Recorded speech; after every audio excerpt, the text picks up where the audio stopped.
I was a bad kid. And no, I'm not talking about your regular teenage delinquency like trying cigarettes, school detentions, or getting bad grades. I mean really bad. By age 17, I was shoplifting, stealing cars, getting picked up by cops for all sorts of things. Not exactly hurting anyone, but I was a constant headache for my mom and dad. Then after me and dad almost got into an actual fistfight, he kicked me out of the house. I know I deserved it, and I know they figured I'd just go stay with friends for a couple of days because that's exactly what I did. But me being me, I quickly wore out my welcome at my buddies' houses and ran out of places to stay. But again, me being me, I was way too proud to just go home and apologize. Since it was summertime, I figured it'd be a good idea to head down to the park to find somewhere to sleep. Now, I lived in the inner city back then, so there was a bunch of other actual homeless people already sleeping there. And as soon as I realized I was actually stuck out there for a night, I started to realize that this homeless thing wasn't a game anymore. As it started to get really late, I got to the park at around 11 p.m. and it was like 1 a.m. by the time this happened. One of the homeless dudes walked up to me as I started to bed down on a bench and started talking to me.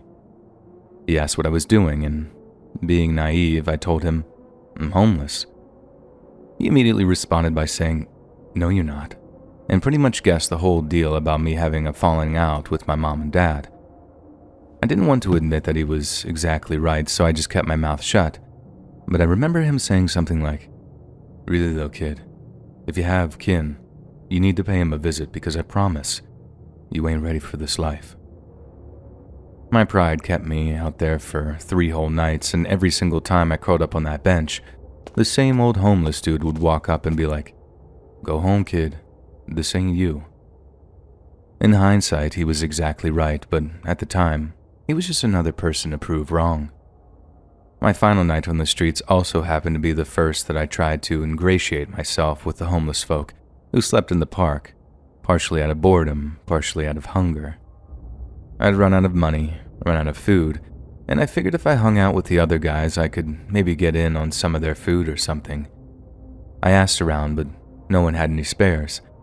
Until I asked this one guy, and he told me to buzz off, and I noticed a Snickers bar sticking out of his coat pocket. My rumbling stomach basically just overrode my brain, and with all the dexterity of a Victorian pickpocket, I slid the thing out of his pocket and walked off. Not my proudest moment, stealing food from a homeless guy when I could have just swallowed my pride and walked home, but it is what it is. So I go off to hide somewhere so I can devour the Snickers whole, then I walk back to where the other guys are to hang out some more. Maybe like 2 or 3 hours later, I'm still trying to ingratiate myself with the homeless guys, but I'm also still pretty nervous around them for obvious reasons.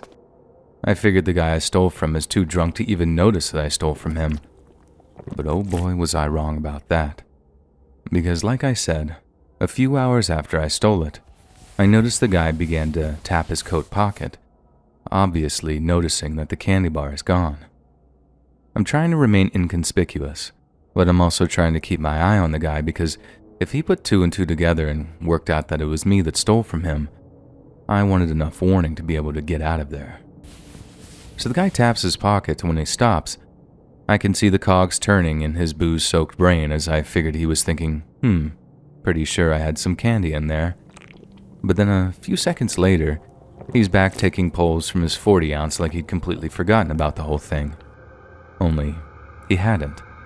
And the most shocking thing about what came next was how it went from 0 to 100 in like a second flat. So remember that pull of his 40? He takes 1, then 2, then a third much longer one, almost like he was trying to polish the whole thing off in a hurry, which as it turned out, was exactly what he was doing, because what was once an innocent beverage receptacle soon became a weapon. When he turned to the guy to his right and sent the glass 40 bottle smashing into his face. The guy just collapsed, hands covering his face, same hands with muffled blood-curdling screams that he let out. The guy I stole from then started kicking the life out of him. "Steal from me? Steal from me, mother effer?" And out of all the homeless people there, only one actually tried to break it up. And even then, it was just a slurred, "Hey, break it up over there. which ended up being totally ignored. I remember turning to the older dude who'd been nice to me, telling me to go home and whatnot, and I feigned ignorance as I asked him what was going on. The guy said the dude getting beat down was always stealing stuff, so if anything went missing around the park, it was most probably his fault. No one cared though. No one gave a single worry that this guy was getting his face stomped on, and it was all my fault. Oh, and I mean stomped on. I could hear this guy's face literally crunching under the guy's boot. I knew I should have said something. I know I should have owned up, but believe me when I tell you that I've never been that scared. Not before or after. All I could think of was, if I tell the truth, that'll be my face getting stamped on, only it'll probably be like 100 times worse because, well, look what I caused. I turned to the nice guy and was like, but what if he didn't steal it? What if someone else stole it? The guy looked at me and his eyes went all wide and he leaned in and said, "Don't say a word, kid. Just leave. Leave and never, ever come back." As I walked away, I could still hear the guy getting his butt beat, and although I never found out what happened to him, I don't see anyone being able to survive the kind of head injuries he got. That very same night, maybe at around 2 a.m., I walked back to my parents' house and banged on the front door until my dad woke up and answered. I just blurted out this big, long apology about being a total idiot and not appreciating what I'd had. I'm pleased to say that that was the first step on the road to being a decent human being, because almost everything I did before that had little to no consequences, or rather, what little there were didn't bother me. But that night I stole the candy bar, I actually saw how bad the repercussions could be, and honestly, I had no idea they could ever be that bad, just for taking a candy bar. I feel equal parts shame and horror when I look back on it. My pride and greed caused me to do something shameful, and my cowardice might have cost a relatively innocent man's life. I wish it had never happened, but at the same time, if it didn't, who knows? I might be still hanging out in that park today, if I'd even be alive at all.